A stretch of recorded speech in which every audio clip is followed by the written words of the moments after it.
Hey everyone, welcome back to the channel. Today I'd like to talk a little bit about going from victim to victor. And I would like to thank one of my subscribers for giving me the idea for the title of this video. She made a comment about how my videos had helped her to go from thinking of herself as a victim to thinking of herself as a victor. And I really liked that. So that's why I titled the video as I did today. If you think of yourself as a victim, or you think of yourself as depressed, or you think of yourself as a really angry, full of rage kind of person, then this is probably one of the most important videos that you could watch, because I am going to help you to understand why you are identifying with that. I'd like to talk a little bit about Eckhart Tolle's concept of the pain body, and how, as we get older, the pain body wants to completely take over our mind. To understand this, think of a baby.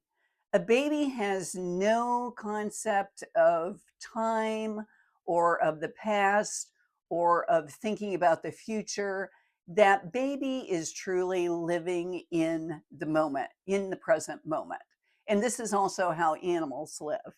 Your cat isn't thinking about problems it had in the past or how the future is going to save it from those problems. It just thinks in the present time. As that baby gets older, becomes a small child, then a teenager, young adult, it begins to develop this sense of past and future. And the ego begins to more and more take over the mind. Instead of just living in the now, in the present, the child starts to think about the past and the future. And if you have, kids that have grown into adulthood, you may have kind of seen a shift uh, from them going from living in the present, like say they just graduated from college, they're full of hope and, really living in the now and not living from their problems in the past. As they get older, you may see them go through a change. They become less, living in the now and more living in the past, maybe dwelling on problems that they've had in the past and looking to the future.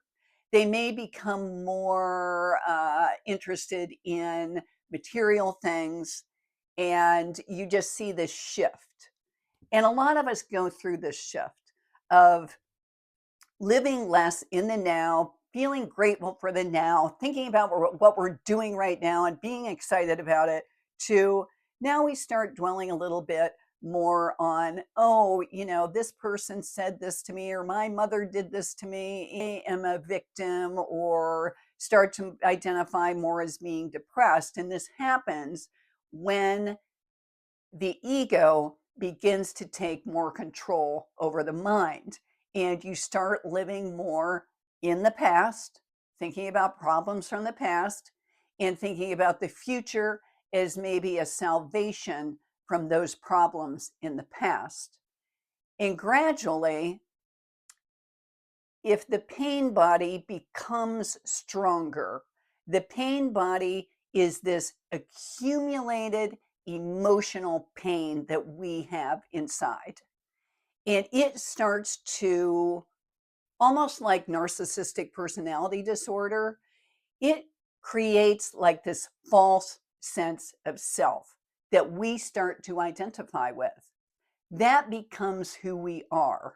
And it's truly amazing to me that therapists don't discourage us from living from that viewpoint, from living in that identifying as a victim, identifying with being depressed.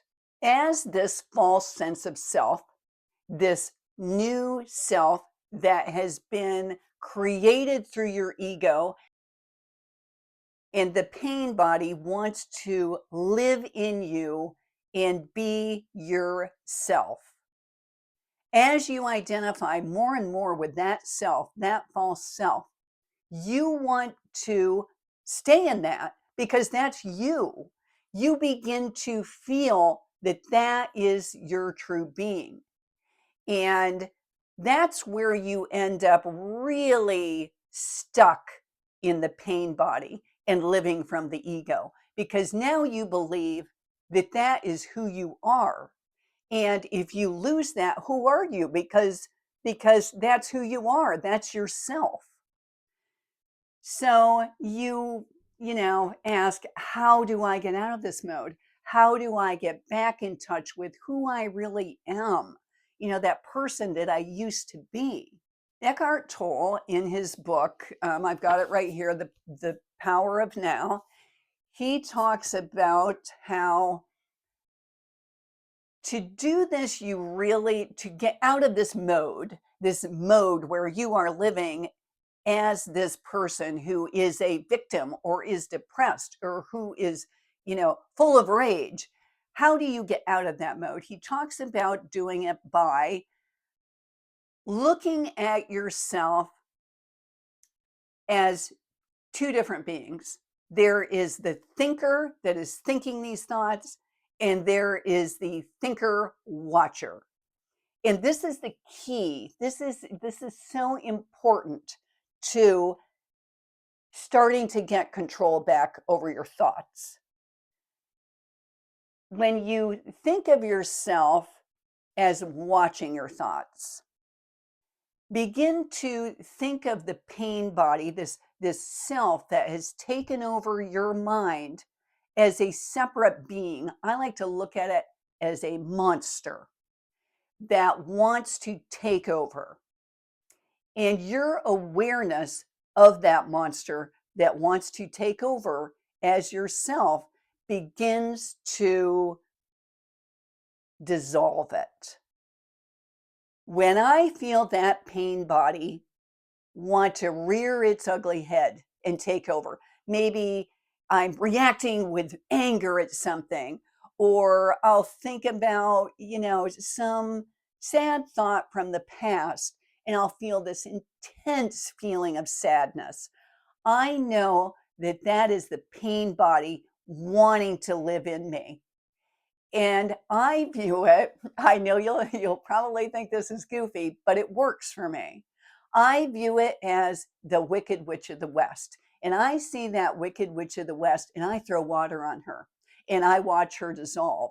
And that helps me to have a vision of the pain body as a physical thing that I am throwing water on and making it dissolve. I think another thing that works really good here is to look at your thoughts as a train. And boy, they can feel like a train sometimes. Just a train that is let loose and you can't stop it. How do you derail a train? You derail a train by taking out a little section of the track. So, how do we do this? Eckhart Tolle suggests when you are living from this pain body, when you are living totally in the state of ego, then you take little moments of your day and focus on the now, on the present. And believe me, this works. I know that sounds so simple, but it is not easy. But it is truly your awareness of the pain body and it wanting to take over is key. And focusing on the now. Say you are wrapped up in your thoughts. Your mind's going a mile a minute, envision that train on the track. Just take a few minutes to just focus on now, right now. Unless you are living in a war-torn country like the Ukraine, you are probably sitting safely in your living room or bedroom watching this. and just focus on right now. I'm sitting here. Say to yourself, I'm sitting here. How do I feel? How does my body feel sitting here? Look over there at that, picture on the wall. Look at the wall color. Focus on, oh, I'm breathing air right now. Just focus on right now. That's it. Just right now. And this will, as you do this more and more throughout your day, like Eckhart Tolle suggests, when you're washing your hands, focus on the way the water feels. If you're taking a shower, focus on the way the water feels running over your body. Be in the moment. The thing that works the best for me in bringing me back to like the present is going on a walk in nature and focusing on nature. It just really, there's something about that that makes me feel really good and really grounded and connected. If you are in a state where you really are having a hard time focusing on how you feel right now in this moment, then honestly, a cold shower is one of the best ways of just bringing your focus just on how you're feeling. Um, do a little research into taking cold showers and the effect that it has had on depression and anxiety. And I think you'll be really amazed. But that's kind of a last resort. If you just can't bring yourself back to the now, if you can't bring yourself to just feeling your body, then take a cold shower. And I guarantee you, you will be focusing on your body and how it is feeling. And you will not be focused on your depression or on feeling like a victim. Once you have started to incorporate more of these moments of feeling in the now in your day, then move on to doing things that require your attention, that you can't focus on something else. Like I said, what you're trying to do is derail the train. And you derail the train by taking out bits of the track, by taking out the continuity of those thoughts and focusing on something even as simple as a crossword puzzle. You can't really think about something else if you're focusing on a crossword puzzle or a regular puzzle. Or I used to like to do, when I first started doing this, I used to like to do those word things, where you have a square of letters and you have to find the word in it.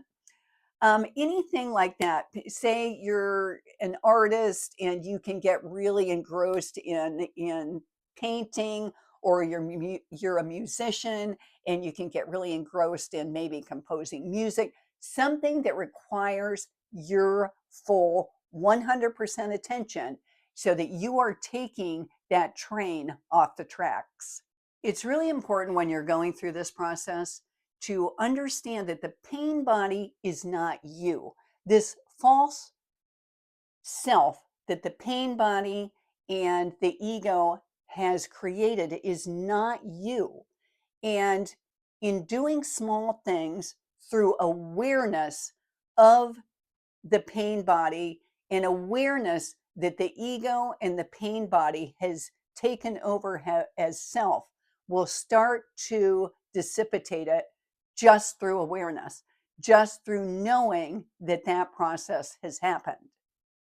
My grandmother used to play solitaire all the time. And, I think maybe that's why she was so mentally and emotionally healthy, is because she watched Jeopardy and she played solitaire and she always did the crossword puzzle. Um, But the important thing is knowing that this pain body, this false self, is not really you, and that you can get back to the real you and be free from this. Once you have done these smaller things like living in the now, focusing on the present, doing things that require thought, then you can move on to things like meditation. And I hope to do kind of a little meditation training that I'm going to offer through, I don't know what else to call it because I don't like to think of it as guided meditation, but I'm going to do like a little training on how I meditate. And I will be offering that on my Buy Me a Coffee, but I'll let you know when that's up. So, like I said, there is hope, but the hope is not in continuing to feed the false self. And how you're continuing to feed that false self is by referring to yourself as a victim, by thinking of yourself as a victim, by thinking of yourself as depressed and angry. That just feeds the monster. It just feeds it. And in order to be free of it, it's through awareness, focusing on the now, and taking that train off the tracks. And I've been there. I have been in a complete state of being a victim, of being depressed. And if I could pull myself out of that state using these techniques, then I know you can too. And like I said, I really encourage you to read this book by Eckhart Tolle, The Power of Now, and I will link that in the description below. I also want to tell you that my ebook is on Buy Me a Coffee. I'm so excited about it. I finally gave up on trying to format the thing myself and had to pay somebody to do it because, boy, it was complicated. I mean, it was fun writing it and everything, but wow, formatting an ebook and doing the cover and everything was too much. But it is available on Buy Me a Coffee, so I really hope you'll buy it because, I mean, it's $12.99, but it's $12.99 that could change your life. And I really hope you'll buy it. And if you're interested in, I created a checklist that goes with the book. And if you're interested in it, yeah, if you're interested in that checklist, then I've included that email that I talked about in my previous video in the description below. If you want to be on my email list and know when I have new things on Buy Me a Coffee, and you know have a way of for me to contact you should my channel ever get stolen, God forbid. So please like and subscribe. It really helps me out. And I will see you in my next video. See you then. Bye-bye.